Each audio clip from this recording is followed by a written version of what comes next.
Chapter का नाम था magnetic effect of electric current. इसमें हमने मैग्नेटिक फील्ड के बारे में पढ़ा, ऑलराइट, इलेक्ट्रोमैग्नेट के बारे में आपको बताया, मैग्नेटिक फील्ड लाइंस क्या होती है, कैसे डेवलप होती है, सोलेनॉइड के बारे में आपको बताया, alright, right hand thumb rule आपको बताया। इसके अलावा आपको जो है फ्लेमिंग का लेफ्ट हैंड रूल, फ्लेमिंग का राइट हैंड रूल हमने बताया, ऑलराइट, और मोटर के बारे में आपको बताया। तो यही इसके की पॉइंट्स होते हैं। और अब इन नोट्स के थ्रू मैं आपको ये बताने की कोशिश करूंगा, और यहाँ पे साथ साथ पेज नंबर भी आएंगे एनसीईआरटी के, जहां से आपको चीजों को अच्छे से करना है कि आपको क्या क्या चीजें इंपॉर्टेंट है, डायग्राम क्या क्या इंपॉर्टेंट है। तो ध्यान से देखिए, मैं पढ़ रहा हूं, आप ध्यान से उस पर देखिएगा। अपनी स्क्रीन को टिल्ट कर दीजिए सो दैट आप अपनी स्क्रीन को ब्रॉडर देख पाओ।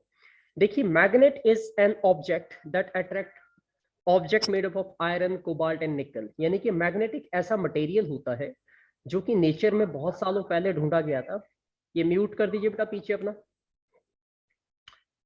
ऑलराइट, जो कि मैग्नेटिक सब्सटेंस। अब मैग्नेटिक सब्सटेंस से अगर आपसे पूछा जाए कि मैग्नेटिक सब्सटेंस क्या होते हैं, तो आयरन होता है, कोबाल्ट होता है, निकल, ये तीनों एग्जांपल है मैग्नेटिक मटेरियल के जो मैग्नेट की तरफ अट्रैक्ट होते हैं, ये मैग्नेट इन्हें अपनी तरफ अट्रैक्ट कर सकता है। ओके, आगे बढ़ते हैं। When the magnet suspend freely, जब मैग्नेट को हम फ्रीली सस्पेंड करते हैं, सस्पेंड मतलब हैंग करते हैं, किसी धागे से लटकाते हैं, तो it will align in north south direction. तो ये हमेशा नॉर्थ और साउथ डायरेक्शन में आके रुक जाता है।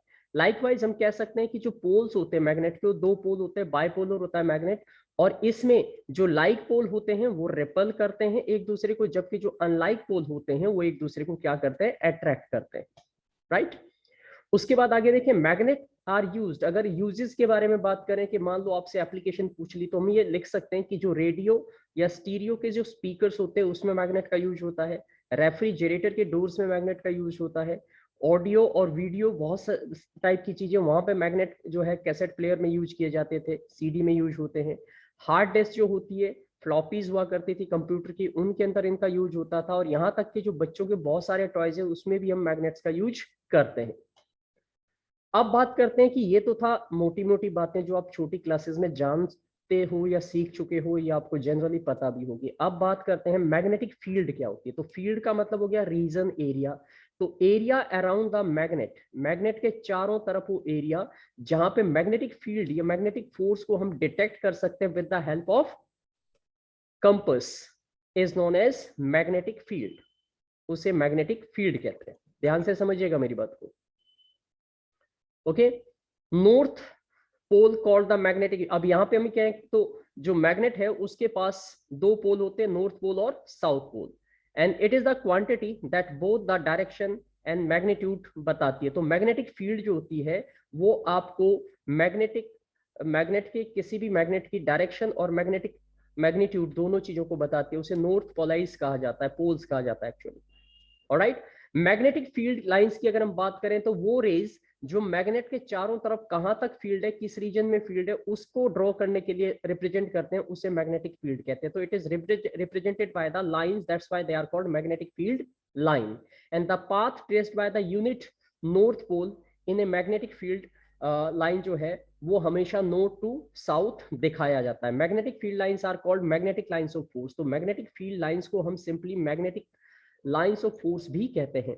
और आप अपनी एनसीईआरटी अगर खोल के रखेंगे तो आपके लिए बहुत बढ़िया रहेगा, क्योंकि अभी मैं पेज नंबर आपका जो है 225 की बात कर रहा हूं। आप अपनी बुक खोलिए, if you have got the book तो इमीडिएटली अपनी बुक ओपन कीजिए और देखिए वहां पे फिगर नंबर 13.3 और 13.4 जो है पेज नंबर 225 पे एनसीईआरटी की बुक पे, वहां पे आपको मैग्नेटिक फील्ड लाइंस और मैग्नेटिक फील्ड लाइंस फोर्स दोनों ही चीजें ड्रॉ करके दिखा रखी है, and you can see over there. ठीक है, उसके बाद आगे बढ़ते हैं बेटा। प्रॉपर्टीज, अगर हम मैग्नेटिक फील्ड लाइंस की बात करूं मैं कि क्या क्या प्रॉपर्टी होती है मैग्नेटिक फील्ड लाइंस की, तो उनके बारे में भी आपको जान लेना चाहिए। दैट मींस पहला है they do not intersect each other. ये क्वेश्चन तुम्हारा रीजनिंग में आता है कि मैग्नेटिक फील्ड लाइंस क्या एक दूसरे को इंटरसेक्ट करती है, तो जवाब होगा नहीं करती, और जस्टिफिकेशन में आप कारण दोगे because they always travel parallel to each other. ठीक है, it is taken by convention that magnetic field lines emerge from north pole and merge at the south pole। और मैग्नेटिक फील्ड लाइन जब हम draw करते हैं तो उनको जो बाहर निकलती हुई दिखाते हैं वो नॉर्थ पोल से दिखाते हैं, और मर्ज होती हुई उनको हम हमेशा साउथ पोल पर दिखाते हैं। ये मैंने आपको जब ऑनलाइन क्लास ली है तो उसमें सारी बातें बताई थी। इनसाइड द मैग्नेट, अगर मैग्नेट के अंदर की बात करें तो ये जो डायरेक्शन होती है बेटा इनकी, वो साउथ से नॉर्थ की तरफ होती है। मैग्नेट के बाहर अगर आप देखोगे, डायग्राम आप देख पा रहे हो, तो वहां पे आप देख पा रहे होगे मैग्नेटिक फील्ड लाइंस को कि वो एमर्ज एमर्ज मतलब एरो कहां से बाहर निकल रहे हैं, वो बाहर निकल रहे नॉर्थ पोल से और एंटर कर रहे हैं साउथ पोल पे। लेकिन मैग्नेट के अंदर जो बार मैग्नेट होता है उसके अंदर की अगर हम बात करें, मैग्नेट की बात करें, तो उसके अंदर आपको जो फील्ड लाइंस है वो ऐसे लगेगा कि साउथ से एंटर कर रही है, साउथ से निकल रही है और नॉर्थ से बाहर आ रही है, और वहां पे वो पैरेलल भी होती है। So therefore magnetic field lines are closed curve, तो हम कह सकते हैं कि जो मैग्नेटिक फील्ड लाइंस है वो क्लोज कर्व की तरह दिखाई जाती है outside the magnet. Okay, the density of the field line, जो इनकी डेंसिटी होती है वो हमेशा इनकी स्ट्रेंथ को बताती है, और ये जो स्ट्रेंथ आपको देखने को मिलेगी वो पोल्स पे ज्यादा मिलेगी। इसीलिए मैग्नेटिक फील्ड लाइन जो है due to the current carrying conductor, अगर हम एक स्ट्रेट करंट कैरिंग कंडक्टर लें तो उसमें हम मैग्नेटिक फील्ड लाइंस को बड़े आराम से डिटेक्ट कर सकते हैं। और उसके लिए मैंने तुम्हें राइट हैंड थंब रूल बताया था, जो आपको याद होगा, मैंने आपको वीडियो अपना दिखाया था, और वहां पे एक हाथ में एक पेन लेके उसको कंडक्टर की तरह, और थंब हमारा डायरेक्शन दे रहा था, और जो हमारी फिंगर्स है वो आपको क्या बता रही थी, that was the magnetic field lines around the straight current carrying conductor. Okay, उसके बाद हमने बात की थी राइट हैंड थंब रूल, इसी को कहते हैं कि if you if A current carrying conductor straight, अगर आप एक स्ट्रेट करंट कैरिंग कंडक्टर को अपने हाथ में पकड़ते हो, ठीक है, तो क्या होगा, ये स्ट्रेट करंट कंडक्टर जो इसका जो जब आपका थंब होगा वो ऊपर की तरफ इंडिकेट करेगा, और वो जो थंब है वो हमेशा डायरेक्शन ऑफ करंट बताएगा आपकी, जबकि जो आपकी फिंगर जो चारों तरफ रैप हो रही है वो आपको क्या बताएगा, that will be the magnetic field lines around the conductor. तो इस राइट एंड थंब रूल से ये पता चलता है कि कोई भी करंट कैरिंग कंडक्टर, कोई भी वायर जिसमें से करंट फ्लो कर रहा है, उसके चारों तरफ मैग्नेटिक फील्ड होती है, और ये मैग्नेटिक फील्ड सर्कुलर लाइंस के रूप में होती है। और इसको देखने के लिए अगेन आप अपने पेज नंबर 228 के फिगर नंबर 13.7 को कंसल्ट कीजिए, अगर आपके पास बुक है, एंड यू विल सी कि आपको वहां पे ये फिगर दिखाई देगा। साथ साथ ये काम करते रहे सारे बच्चे, ठीक है, ताकि मुझे पता लगे कि आप ये कर रहे हो या नहीं कर रहे हो। Just keep watching all such things. Okay बेटा, अब आगे बढ़ते हैं, नेक्स्ट पॉइंट की बात करता हूं आपसे। Magnetic field line due to current through a circular loop. अब वही स्ट्रेट कंडक्टर, उसको अगर हम घुमा दें और एक लूप बना दें, लूप का मतलब है एक यू टाइप की शेप उसमें कन्वर्ट कर दें, तो क्या होता है, तो magnetic field line due to the current through the circular loop, यहाँ पे इसके लिए आपको पेज नंबर 228 पे ही देखना है, और फिगर नंबर 13.8 देखनी है अपनी एनसीईआरटी की बुक में। तो यहाँ पे आपको क्या नजर आएगा, the strength of the magnetic field at the centre of the loop, जो सेंटर होता है उसके लूप के सेंटर को आप देखिए, वहां पे सर्कल जहां बन रहे हैं, ये किस चीज पे डिपेंड करती है, ये डिपेंड करती है रेडियस ऑफ द कॉइल पे। जितनी बड़ी रेडियस होगी कॉइल की, मैग्नेटिक फील्ड भी आपकी उतनी बड़ी में दिखेगी। The strength of the magnetic field is inversely, और जो मैग्नेटिक फील्ड की जो स्ट्रेंथ होती है वो क्या, ये सारे जो मैं हाईलाइटेड पॉइंट कर रहा हूं, ये सब के सब आपके रीजनिंग के क्वेश्चन या इसमें से क्वेश्चन क्रिएट किए जाएंगे बेटा। The strength of the magnetic field is inversely proportional to radius of the coil. Inversely का मतलब समझ रहे हो, जितनी छोटी रेडियस होगी उतनी ज्यादा मैग्नेटिक स्ट्रेंथ होगी, और जितनी बड़ी रेडियस, जितना दूर होगा सर्कल सेंटर से, उतनी वीक हो जाएगी मैग्नेटिक फील्ड, क्योंकि मैग्नेट के पॉइंट से आप जितना दूर होते जाओगे मैग्नेटिक फील्ड वीक होनी शुरू हो जाएगी। That's why strength of the magnetic field is inversely proportional to radius of the coil. Means if you, अगर कोई कहता है कि मैग्नेटिक फील्ड स्ट्रांग है, तो इसका मतलब है उसका जो रेडियस है वो कम है। क्लोजर, जो चीज करंट कंडक्टर के क्लोजर में होगी, जो सर्कल सबसे नजदीक होगा, जिसकी रेडियस सबसे छोटी होगी, उसकी मैग्नेटिक फील्ड सबसे ज्यादा होगी, इसीलिए इनवर्सली बोल रहे हैं। If the radius increases, the magnetic field जो है एट द सेंटर डिक्रीजेस। तो जैसे जैसे आप रेडियस बढ़ाते जाओगे, यानी कि पहला सर्कल जो होगा वो सबसे छोटा होगा, उसकी मैग्नेटिक फील्ड सबसे ज्यादा होगी, दूसरे के अंदर मैग्नेटिक फील्ड और कम हो जाएगी, तीसरे के अंदर मैग्नेटिक स्ट्रेंथ और वीक हो जाएगी, और ऐसे ये कॉन्टिन्यूसली इनवर्सली डिक्रीज होने लगेगी। तो नंबर ऑफ टर्न्स, अब अगली चीज जो डिपेंड करती है वो number of turns in the coil. आप कॉइल के अंदर जितने ज्यादा टर्न्स बनाओगे उसकी मैग्नेटिक फील्ड उतनी स्ट्रांग होगी, क्योंकि हर एक टर्न अपने आप में एक मैग्नेट की तरह बिहेव कर रहा है, तो जितने टर्न होंगे उतनी मल्टीप्लाई हो जाएगी magnetic field. So as the number of turns in the coil increases, जैसे जैसे नंबर ऑफ टर्न्स कॉइल के अंदर इंक्रीज करेंगे, आपकी मैग्नेटिक फील्ड जो होगी एट द सेंटर वो भी इंक्रीज होने लगेगी, because current in each circular जो है having the same direction, direction same है, और अगर डायरेक्शन सेम है तो फील्ड भी सेम ही रहेगी, और वो फील्ड सम अप यानी कि एड अप होने लगेगी। तो field due to each turn जो है it will be adds up. आगे देखिए, the strength of the current flowing in the coil. अब स्ट्रेंथ, जो स्ट्रेंथ का मतलब है कितनी एबिलिटी है उस करंट की, उसके ऊपर the strength of the current increases. अगर हम करंट बढ़ाते हैं किसी भी कंडक्टर के अंदर तो उसके बाहर मैग्नेटिक फील्ड भी बढ़ेगी, and the strength of the magnetic field also increases. यही पॉइंट यहाँ पे लिखा गया है। अब बात करते हैं सोलेनॉइड की। सोलेनॉइड के लिए you have to check out figure number 13.10 page number 229 NCERT पे। देखिए यहाँ पे आपको सोलेनॉइड का डायग्राम दिया हुआ है, और जब मैंने ये आपकी ऑनलाइन क्लास में प्रॉपर्ली ये सब चीजें बताई थी तो मैंने थोरोली हर चीज बताई है, बना के दिखाई है आपको प्रैक्टिकली। ठीक है, आप उसको समझ पा रहे होंगे कि मैं क्या बात कर रहा हूँ फिलहाल। तो अब अगर डेफिनेशन आपसे पूछी जाती है कि व्हाट इज सोलेनॉइड, के सोलेनॉइड होता क्या है, किसे कहते हैं सोलेनॉइड, तो आप लिखोगे a coil of many turns, यानी कि एक स्ट्रेट कंडक्टर था उसको हमने कॉइल के रूप में टर्न कर लिया, और इंसुलेटेड कॉपर वायर हमने एक रैप करके एक सिलेंडर के ऊपर जो है रैप कर दी, तो उसी को हम क्या कहते हैं, सोलेनॉइड कहते हैं। एक स्ट्रेट कंडक्टर को जब हम कॉइल के रूप में कन्वर्ट करते हैं और उसको किसी चीज पे रैप करते हैं तो वो एक क्या बन जाता है, सोलेनॉइड बन जाता है। और उसी के अंदर अगर हम आयरन की कोर डाल दें तो उसे हम इलेक्ट्रोमैग्नेट में भी कन्वर्ट कर सकते हैं। तो magnetic field produced by the solenoid is similar to the bar magnet. तो जितनी ज्यादा नंबर ऑफ टर्न्स होगी आपका सोलेनॉइड उतना ही स्ट्रॉन्ग मैग्नेट बनेगा, और एक सोलेनॉइड लगभग बार मैग्नेट की तरह ही बिहेव करता है, क्योंकि उस सोलेनॉइड के अंदर से जो मैग्नेटिक फील्ड है वो पैरेलल होती है, और बाहर की तरफ वो भी बिल्कुल बार मैग्नेट की क्या होती है, कर्व की तरह ही दिखाई देती है।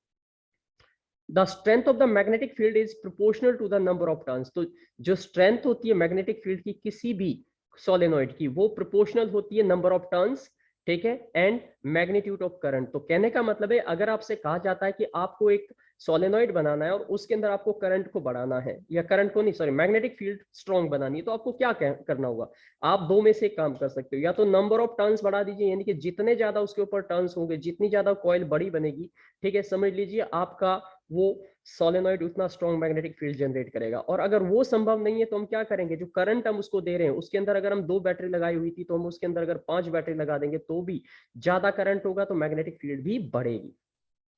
उसके बाद हमने बात की थी बेटा इलेक्ट्रोमैग्नेट क्या होता है। अगला टॉपिक जो हमारा था that was about the electromagnet. अब इलेक्ट्रोमैग्नेट क्या होता है, इलेक्ट्रोमैग्नेट का मतलब होता है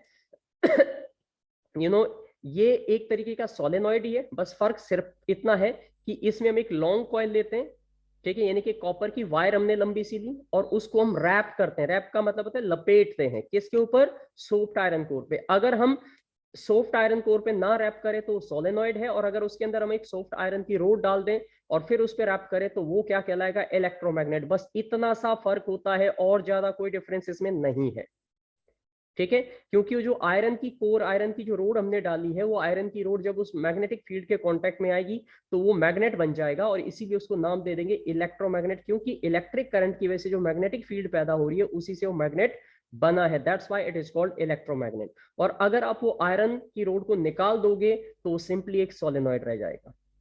और पेज नंबर 229 पे आप अपना फिगर नंबर 13.11 देखिए, वहां पे आपको इलेक्ट्रोमैग्नेट नजर आएगा, ठीक है। साथ साथ कंसल्ट करते रहिए बुक के साथ जो चीज मैं तुम्हें बता रहा हूं। अब नेक्स्ट आता है हमारे पास Fleming left hand rule. Fleming जो थे वो एक साइंटिस्ट थे, उन्होंने एक रूल दिया था जिसे कहते हैं फ्लेमिंग का लेफ्ट हैंड रूल। अब ये फ्लेमिंग का लेफ्ट हैंड रूल क्या कहता है और इससे हमें किस प्रॉपर्टी का पता लगेगा वो मैं आपको बताता हूं। तो स्ट्रेच द थंब। अब मैं आप अपने लेफ्ट हैंड को दोबारा से क्या करो, स्ट्रेच कीजिए। अब मैं आपको बता चुका हूं ये चीज प्रैक्टिकली, हमने ये ऑनलाइन क्लास में हमने वीडियो के थ्रू देखी थी, दिखाई थी, और उसके बाद मैंने समझाई भी थी। तो अगर हम अपना लेफ्ट हैंड स्ट्रेच करें और उसका थंब, फोर फिंगर, ठीक है, मिडल फिंगर और लेफ्ट हैंड की जो है थंब सीधा स्ट्रेट कर लीजिए, फोर फिंगर आगे कीजिए, मिडल फिंगर को उसके राइट एंगल पे घुमा दीजिए ऐसे करके, such that they are mutually perpendicular. मतलब ये तीनों एक दूसरे पे क्या होने चाहिए, परपेंडिकुलर होने चाहिए। तो four finger will point the direction of the magnetic field. जो फोर फिंगर है आपकी फ्रंट फिंगर है वो मैग्नेटिक फील्ड की डायरेक्शन बता रही होगी, जो मिडल फिंगर है आपकी वो आपकी डायरेक्शन ऑफ करंट बता रही होगी, और जो थंब है वो direction of force acting on the conductor. और इसका वीडियो मैंने कल ही आपको प्रैक्टिकली दिखाया था, इसका एक एनिमेशन आपको दिखाया था कि कैसे काम करता है। इसी से हमारा जो है क्या बना है, मोटर, जो इलेक्ट्रिक मोटर है वो इसी प्रिंसिपल पे काम करते हो। इसका भी आप पेज नंबर 231 अपनी एनसीईआरटी की देखिए, और वहां पे फिगर नंबर 13.3 आप ध्यान से देखोगे तो यू विल सी कि ये सारी चीजें वहां पे प्रैक्टिकली एग्जांपल और डायग्राम के साथ अवेलेबल है। तो अब बात करते हैं कि ये फ्लेमिंग लेफ्ट हैंड रूल का इस्तेमाल कहाँ होता है। इस फ्लेमिंग लेफ्ट हैंड रूल का जो यूज किया जाता है बेटा, वो किया जाता है जो हम इलेक्ट्रिक मोटर बनाते हैं, इलेक्ट्रिक मोटर जो हमारे घरों में होती है, उस इलेक्ट्रिक मोटर को इसी प्रिंसिपल से बनाया गया है। तो अ device that convert electric energy into mechanical energy is called electric motor. ये तो हो गई डेफिनेशन। एंड इलेक्ट्रिक मोटर का सेटअप आप देखना चाहते हो तो आप अपने एनसीईआरटी का पेज नंबर 232 ओपन कीजिए और फिगर नंबर 13.15 को कंसल्ट कीजिए, आप वहां पे देख पा रहे होंगे अभी।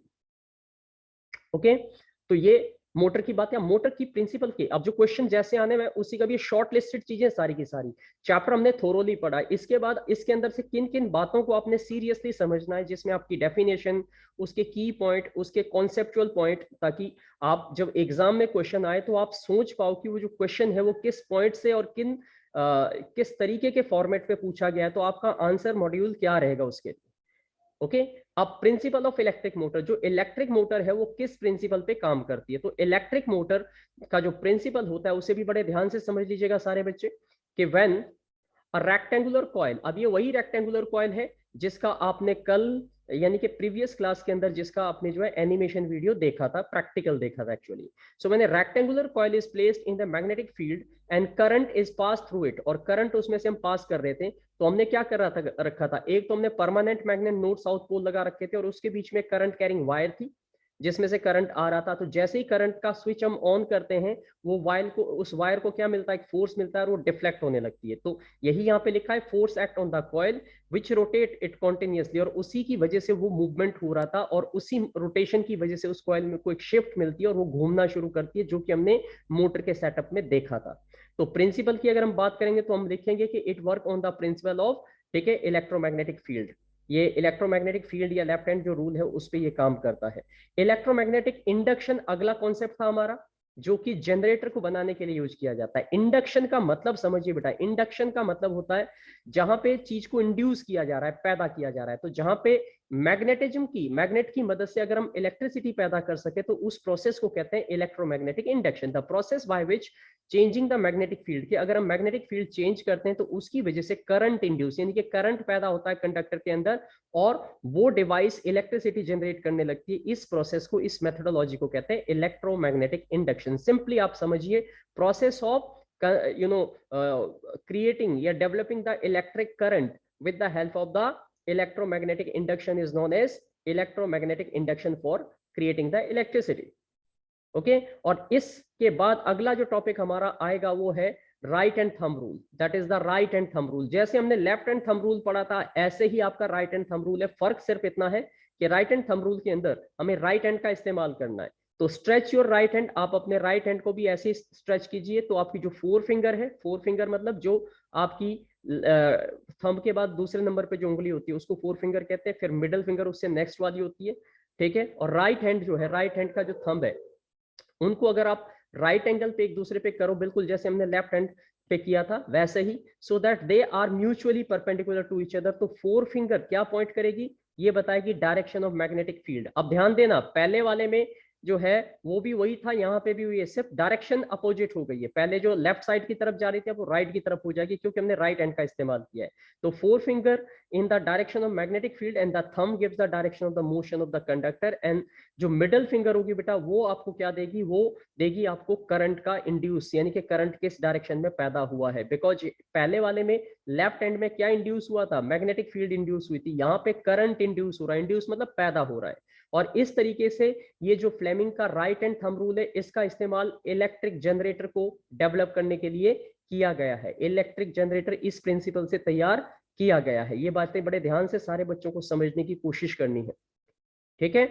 तो इलेक्ट्रिक जनरेटर पे हम फ्लेमिंग का कौन सा रूल यूज करते हैं, राइट एंड थंब रूल। और ये रहा इलेक्ट्रिक जनरेटर की definition, a device that convert mechanical energy to electric energy. ध्यान से सुनिए, जब हमने मोटर की डेफिनेशन पढ़ी थी तो हमने पढ़ा था अ device that convert electrical energy into mechanical energy. वहां पे इलेक्ट्रिकल एनर्जी मैकेनिकल एनर्जी में कन्वर्ट हो रही थी। और जनरेटर क्या करता है, ये मैकेनिकल एनर्जी को इलेक्ट्रिक एनर्जी में, यानी कि जनरेटर घूमेगा तो उससे इलेक्ट्रिसिटी पैदा होगी। और मोटर के अंदर क्या था, इलेक्ट्रिसिटी जाएगी तो जनरेटर घूमे, जनरेटर नहीं, मोटर आपकी घूमेगी। और इसके लिए आपको पेज नंबर 236 को देखना है, जहां पे इलेक्ट्रिक जनरेटर के बारे में दिखाया गया है। ठीक है। और ये जो बेटा आपके इलेक्ट्रिक जनरेटर होते हैं, ये जनरली दो टाइप के बताए गए हैं। एक होता है एसी जनरेटर। एसी का मतलब होता है ऑल्टरनेटिंग करंट। आपने करंट के दो फॉर्म देखे हैं, एसी करंट और डीसी करंट। एसी करंट वो होता है जो आपके बिजली आपके घर में आती है, वो एसी करंट है जिससे हमें शॉक लगता है। और डीसी करंट वो होता है जो डायरेक्ट करंट को हम डीसी करंट कहते हैं, जो आपके फोन की बैटरी है, जो कार के अंदर जो बैटरी होती है, उसमें जो करंट है वो आपको शॉक नहीं देता, क्योंकि वो डायरेक्ट यानी कि उसका जो मूवमेंट है वो स्मूथ होता है। जबकि एसी का ऑल्टरनेटिंग होता है, ऊपर नीचे मूव करता है, तो आपकी बॉडी में अगर कभी करंट लगा है तो आपको झंझनाहट उस एसी ऑल्टरनेशन की वजह से ही होती है। तो अगर उसके बाद आपको देखो, आपको इलेक्ट्रिक जनरेटर का ना तो वर्किंग आनी है ना कुछ और आना है, सिर्फ आपको क्या आने वाला है, टाइप आ सकते हैं।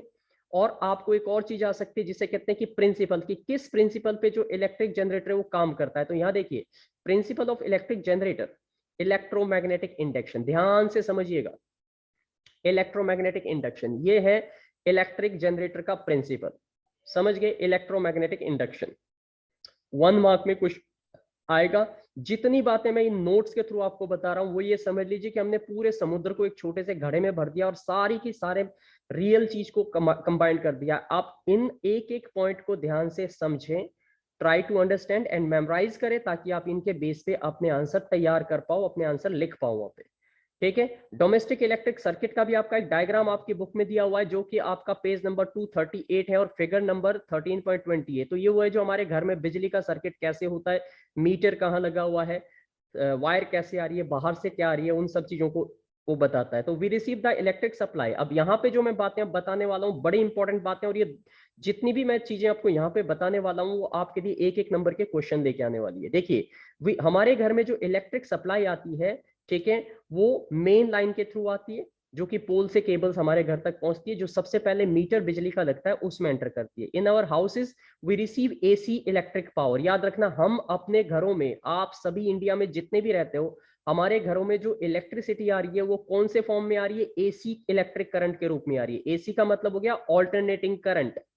ऑल्टरनेटिंग करंट की इलेक्ट्रिक पावर सप्लाई हमारे घरों में आती है, और जो वोल्टेज होती है सप्लाई की वो 220 वोल्ट होती है। सारी बातें जो मैं हाईलाइट कर रहा हूं, they are very important, you are going to get question out of it.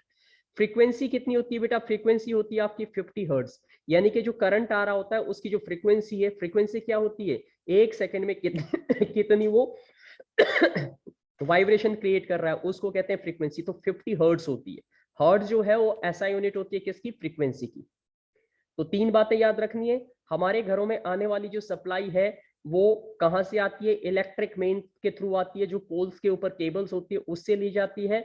AC current हम लेते हैं, एसी करंट की जो वोल्टेज होती है वो कितनी होती है, 220 वोल्ट होती है, फ्रीक्वेंसी है 50 हर्ट्ज होती है। ओके। इसके अलावा हमारे पास 3 वायर का इस्तेमाल किया जाता है, 3 वायर्स आर यूज। और वो 3 वायर में एक होती है आपकी लाइव वायर, दूसरी वो जनरली अगर उसकी वायर का कलर बताएं तो रेड कलर का इंसुलेशन उस पर होता है, पॉजिटिव टर्मिनल को दिखाता है। ठीक है। उसके बाद दूसरी वायर जो होती है वो न्यूट्रल वायर होती है, ये जनरली ब्लैक या ब्लू कलर की होती है और ये नेगेटिव टर्मिनल को शो करती है। इसके अलावा एक तीसरी वायर होती है जिसे हम कहते हैं अर्थ वायर, और earth wire generally green colour की इंसुलेटेड, यानी कि उसके ऊपर ग्रीन कलर का प्लास्टिक चढ़ा होता है। और ये जो अर्थिंग वायर होती है ये सेफ्टी मेजर के लिए होती है, कि अगर मान लो करंट का लीक हो जाए और किसी अप्लायंस में से हमारी बॉडी में आए तो हमें वो शॉक ना दे करके वो सीधा अर्थ में चला जाएगा। दैट्स वाई वो थर्ड वायर जो होती है अर्थिंग वायर, वो हमारे लिए एक सेफ्टी का रोल प्ले करती है।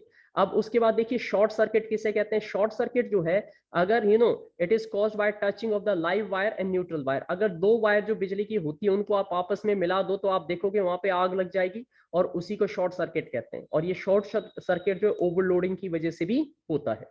एक होता है बेटा फ्यूज। फ्यूज के बारे में आपने 7th क्लास में पढ़ा हुआ है। It is a protective device. ये एक ऐसा डिवाइस है जो हमारे घरों में लगाया जाता है, ताकि अगर पीछे से पोल से जो है सप्लाई इलेक्ट्रिसिटी की अचानक से ज्यादा आए तो ज्यादा करंट, क्योंकि हमारा जो करंट है वो 220 वोल्ट के रेंज में ही रहनी चाहिए वोल्टेज, अगर उससे ज्यादा वोल्टेज आएगी तो हमारे घरों में लगे हुए जितने भी अप्लायंसेज है उसको जला देगी, शॉर्ट सर्किटिंग हो जाएगी, ओवरलोडिंग हो जाएगी। उससे प्रोटेक्ट करता है वो फ्यूज वायर में। जैसे वो करंट आएगा वो फ्यूज जो है उसका मेल्टिंग पॉइंट लो होता है तो इमीडिएटली पिघल जाएगा और सर्किट ब्रेक हो जाएगा, जिससे करंट आगे सर्किट में या आपके अप्लायंसेज में नहीं आएगा और आपका घर और अप्लायंसेज सेफ रहेंगे। ठीक है। उसके बाद ये हमारे पास एक फ्लो चार्ट है। इस फ्लो चार्ट के थ्रू हमने magnetic effect of electric current में डोमेस्टिक इलेक्ट्रिक सर्किट अभी मैंने आपको बताया। ठीक है। उसके अलावा मैग्नेटिक प्रॉपर्टीज हमने पढ़ी, पोल्स के बारे में हमने बात की, फिर मैग्नेटिक फील्ड लाइंस हमने बात की जो इंटरसेक्ट कभी नहीं करती एक दूसरे को, ध्यान देना। फिर उसके बाद इधर बार तो सेफ्टी मेजर के लिए मैंने आपको दो चीजें बताई, फ्यूज वायर होती है और अर्थ होती है, अर्थिंग वायर होती है। ठीक है। फ्लेमिंग लेफ्ट हैंड रूल हमने इलेक्ट्रिक मोटर के लिए स्टडी किया। ठीक है। और फ्लेमिंग का राइट हैंड रूल हमने इलेक्ट्रोमैग्नेटिक इंडक्शन, जिससे कि हमने जनरेटर को समझने की कोशिश की।